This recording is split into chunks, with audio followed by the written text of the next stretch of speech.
আসছি।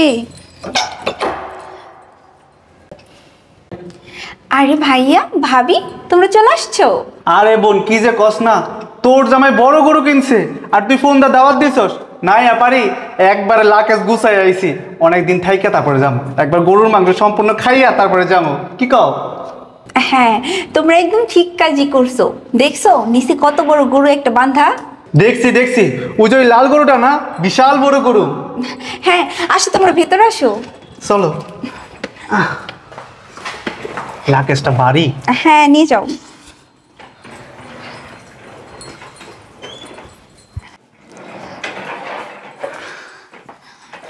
কিরে বোন, তোর জামাই কই?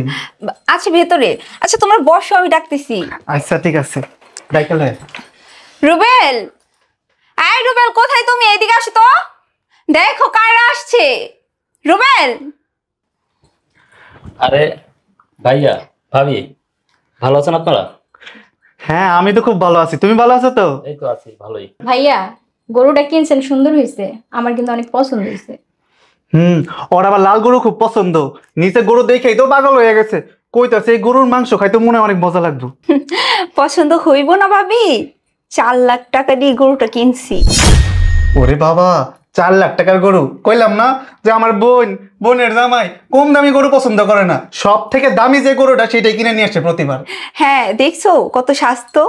দেখছি না মানে। শোনো, এবার চিন্তা করছি যতদিন থাকমু গরুর মাংস ইচ্ছা রকম খামু, চাওয়ানোর সময় আবার লইও যান। হ্যাঁ ভাবি, তোমার যত মাংস খাইতে মন চায় খাইও। কি বলো রুবেল? হ্যাঁ ঠিকই বলছো ভাবি, আপনার যত খাইতে মন চায় ততই আপনি খায়েন, সমস্যা নাই। ঠিক আছে ভাবি, তাহলে তোমরা ভিতরে যাও, ফ্রেশ হও। এই আমি একটু বাইরে যেতে আছি, কাজ আছে। আচ্ছা ঠিক আছে। আচ্ছা ঠিক আছে, আমরা তাহলে ভিতরে যেতেছি, চলো। আচ্ছা আমি দরজাটা লাগাই দিয়ে আসি।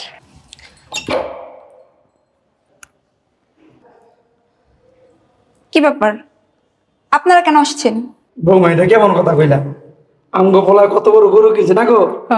এই যে আইবার সময় দেখলাম গেলে লেগে বাইন্দা থইছো, বাবার বাবা বিশাল গরু, অনেক বড় গরু। এর লেগে আইছে গোস্ত খামু আর দেশে যাইবার সময় লইয়া যাবো। গরু কিনা সাইরা পারলো না, এর মধ্যে আপনারা চলে আসছেন। আবার কি বলেন মাংস খাইবেন, সাথে আবার নিয়েও যাইবেন? এটা কেমন কথা কব বৌমা? আমার পোলা কোরবানি দিব, আমরা দেখবো, খুশি হমো। দেখো না, গরুর কথা শুনছে আর অমনি ফকির মিসকিনের মতো লাফাইতে লাফাইতে চলে আসছে। বৌমা এটা কেমন কথা কইলা? আমার ছেলে কুরবানি দিতেছে লাখ লাখ টাকা খরচ কইরা, আমার পোলার বাড়িতে আমি আইছি, আমরা ফকির মিসকিন? ফকির মিসকিন না তো কি, আপনারা তো ওই রকমই করতেছেন। আপনার পোলা গরু কিনছে, আমরা কি মাংস আপনার গোড়াই খেয়ে খাইতাম? হ্যাঁ আপনার গুলিকে কি পাঠাইতাম না? ঈদের 3 দিন আগেই শ্বশুর করে চলে আসছেন। বৌমা তুমি যেমন কথা কইতাছ মনে হয় বিরাট বড় অন্যায় করে ফেলাইছি। আমি আমার ছেলের বাড়িতে আইছি, অন্য বাসা যাই নাই। তুমি কি বাইরে খারাপ করে রাখবা না ভিতরে ঢুকতে দিবা? আসেন, আয় তো পড়ছেনি, আর কি করুম? আসেন এখন। যেমনে চলে আসছে গরুর গোস্ত খাওয়ার লিগা, মনে হয় কোনোদিন খায় নাই। ওর তাকায় থাকে কেমন করে, জিব্বা লাফায় সব সময়। ওটা খাওয়ার লিগা একদম গ্রাম থেকে ঢাকায় চলে আইছে।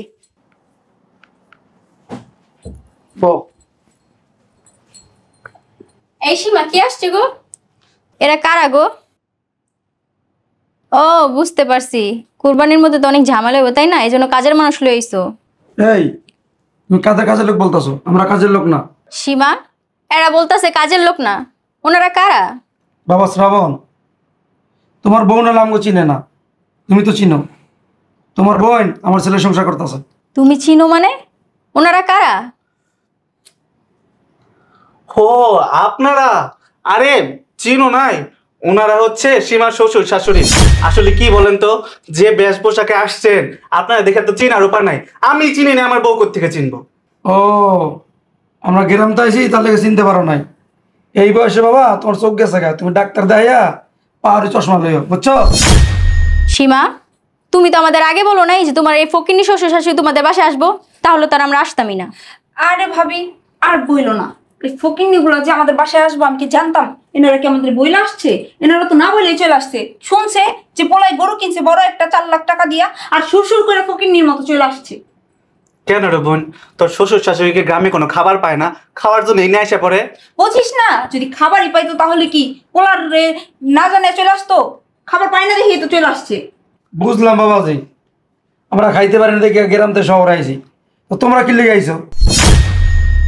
আব্বা আপনি কিন্তু আপনার লিমিট ক্রস করে ফেলতেছেন, মুখ সামলে কথা বলবেন। তোমার বাইরে মুখ সামলাইতে কও, বুঝছো? এটা আমার ছেলের বাড়ি, বুঝো নাই? আমি কারো বাড়িতে যাই নাই, আমার ছেলের বাড়িতে আইছে। আপনার ছেলের বাড়ি হইলেও এটা আমার স্বামীর বাড়ি, আমার ভাই ভাবির আসার অধিকার আছে, তার জন্যই আসছে। ও, তোমার ভাই ভাবির আসার অধিকার আছে তাই আসছে, আর আমার ছেলের বাড়িতে তার বাপ মা আসতে পারবে না। আরে আব্বা আম্মা ভালো আছো তোমরা? হ্যাঁ বাবা, ভালো আছি। তুই ভালো আছিস? এই তো আলহামদুলিল্লাহ ভালো আছি। আব্বা গরু দেখছো? নিচে বাইন্দা দেখছি, বড় গরু। আরে বাজান দেখছি, গরু দেখে মনটা ভরে গেছে, গাও বিশাল বড় গরু। খুশি হয়েছিল তোমরা? কয় লাখ টাকা দিয়ে আনছস? 4 লাখ। 4 লাখ? হ্যাঁ। দেখছো আমাকে বলা 4 লাখ টাকা দিয়ে কুরবানি দিতেছে। এই তুমি জানো না এই ঈদে যে আমার ভাই ভাবি এখানে আসবো, এইখানে ঈদ করবো, বেড়াইবো, তুমি তোমার মামা বাড়ি এখানে আসতে বলছো? এটা তুমি কেমন কথা বললা? হ্যাঁ, আমি 4 লাখ টাকা গরু কুরবানি দিতে আসি, তা আমার বাবা এখানে আসবে না? আমার বাবা আসছে, গরু কুরবানি দেখবে, খুশি হবে, এই জন্য আসছে। কেন আসবে তোমার মা বাবা? ফকির মিসকিনদের যেইভাবে মাংস দিয়ে দিই, তোমার মা বাবার ওরকম ভাবে মাংস পাঠিয়ে দিতাম। তার মানে তুমি কি বলতে চাও? আমার বাবা মা ফকির মিসকিন? হ্যাঁ, তোমার বাবা মা ফকির মিসকিন। আমার বাবা মা ফকির মিসকিন না। যদি ফকির মিসকিন হইতো তোমার ভাই আর ভাবি ফকির মিসকিন, তারাও ঈদের আগে চলে আসছে। কি বললা তুমি? তোমার এত বড় সাহস, আমার ভাই ভাবিকে তুমি ফকির মিসকিন বললা? এই কি করবো আমি? হ্যাঁ, তোমার এত বড় সাহস, তুমি আমার বাবা মাকে ফকির মিসকিন বলতেছো?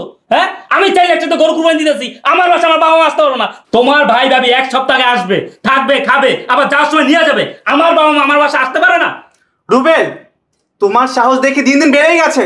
তুমি আমার সামনে আমার বোনের গায়ে তো হাত তুললেই উল্টা আমাদের দুজনকে অপমান করছো। এসবের মানে কি? আপনার কথাই বলেন না। আপনার সামনে আপনার বোন আমার বাবা মাকে ফকির মিসকিন বলতেছে, আপনি তো কিছু বললেন না। এই ফকির মিসকিনকে ফকির মিসকিন বলবে নাকি বড় লোক বলবে নাকি? তারা গ্রামে কি বেশভূষা নিয়ে আসছে তাদেরকে তো ঠিকই বলছে, তাই বলে তুমি আমার বোনের গায়ে হাত তুলবা? কি বললেন আপনি? আমার বাবা মা ফকির মিসকিন, আমি 4 লাখ টাকা গরু কুরবানি দিতে আসছি, আমার বাবা ফকির মিসকিন? আরে ফকির মিসকিন যদি হয় তাহলে আপনার ফকির মিসকিন, আপনার 1 সপ্তাহ আগে আমার বাসা চলে আসছে। রুবেল, তুমি কিন্তু আমার ভাই আর ভাবিকে অপমান করতেছো। আমি তো অপমান করতে চাই নাই, অপমান তো তুমি শুরু করছো। আমার বাসা আমার বাবা মা আসতে পারবে না, থাকতে পারবে না, খাইতে পারবে না, তোমার ভাই আসবে, খাবে, থাকবে। হ্যাঁ শোনো, এত অপমানের পরেও 1 মিনিট এখানে আমরা আর থাকবো না, চল আমরা চলে যাই। হ্যাঁ তুমি ঠিকই বলছো। শোন বোন, তোর বাড়িতে না আর 1 মুহূর্ত থাকবো না। আমরা এখানে আসলাম বেড়াইতে, মাংস খাইতে আসি নাই। শোন, মাংস কেনার সামর্থ্য না আমাদের আছে। চলো, এখানে আর আমরা 1 মুহূর্ত থাকবো না। এত অপমান সহ্য করে আর কোনোভাবেই তো এখানে থাকা সম্ভব না। চলো তো। যান যান যান। আপনার যদি মাংস কেনার সামর্থ্য থাকতো তাহলে 1 সপ্তাহ আগে গাড়ি বস্তা নিয়ে আমার কাছে হাজির হইতেন না। যান। দেখলি দেখলি, তোর বাড়িতে আর কোনোদিনই আসবো না বোন। এই চলো। ভাইয়া, রুবেল, তুমি কাজটা কিন্তু একদমই ঠিক করলা না। তুমি আমার ভাই আর ভাবিকে অপমান করে বাসা থেকে বের করে দিলা। আমার ভাই আর ভাবি কত শখ করে আসছিল, এইবার কোরবানিটা আমাদের সাথে করব, ঘুরবো ফিরবো, মাংস খাইবো, মাংস লয়ে যাইবো, আর তুমি কিনা আমার ভাই আর ভাবিরে এত অপমান করে তারপর পাঠাই দিলা। কাজটা তুমি একদমই ঠিক করো নাই। আমি তো অপমান করতে চাই নাই, আমি তো তোমার ভাই ভাইয়ের অপমান করতে চাই নাই, শুরু তো তুমিই করছো। তুমি কে লিগে আমার বাবা মারে তোমার ভাই ভাইয়ের সামনে অপমান করলা, ছোট করে কথা বললা। হ্যাঁ, আমার বাবা মা ফকির মিসকিন? আরে যার ছেলে 4 লাখ টাকা গরু কুরবানি দিতে পারে, যার ছেলে ঢাকা শহরে বাড়ি করে থাকতে পারে, তারা ফকির মিসকিন? দেখো, তোমার বাবা মায়ের সাথে কিন্তু আমার ভাই ভাবির তুলনা হয় না। তোমার ভাই ভাবির সাথে আমার বাবা মার তুলনা আমি কেন দেবো? কেন দেবো? এটা হয় তো না। আমার বাবা মা আমার জন্ম দিচ্ছে, লালন পালন করছে, বড় করছে, পৃথিবীর আলো দেখাইছে। আমার বাবা মা তোমার ভাই ভাই কেন? পৃথিবীর কারোর সাথে তুলনা হয় না। ঠিক আছে, থাকো তুমি তোমার বাবা মা নিয়া। আর ওই যে 4 লাখ টাকা দিয়ে গরু কিনছো এই জন্য ফুটাইতেছো না, থাকো তোমার 4 লাখ টাকার গরু নিয়া আর তোমার মা বাবা নিয়া। তুমি গরু কোরবানি দেবা না? তোমার গরু কোরবানি দেওয়ার সামনে আমি যাবো না, ওই গরুর মাংস আমি ধরবো না। থাকো তুমি। বাবা, এত কিছু করা দরকার আছে না? পুরো ভেজাল লাগাই দিলি। কি বেজার লাগাইছি? আমার সামনে আমার বাবা মার অপমান করে কথা বলবে, ছোট করে কথা বলবে, এটা আমি দাঁড়া দাঁড়া সহ্য করবো? কখনোই না। বাবা মা, যাও ভিতরে যাও, গ্রাম থেকে আইসো, রেস্ট করো। তোর মায়ের ভিতরে যাক, আমি নিচে যাই, গরুটারে গিয়ে গোসল করাই দিই। আচ্ছা ঠিক আছে, আমি ভিতরে যাইতেছি। চলো বাবা, আমি যাবো। আয়।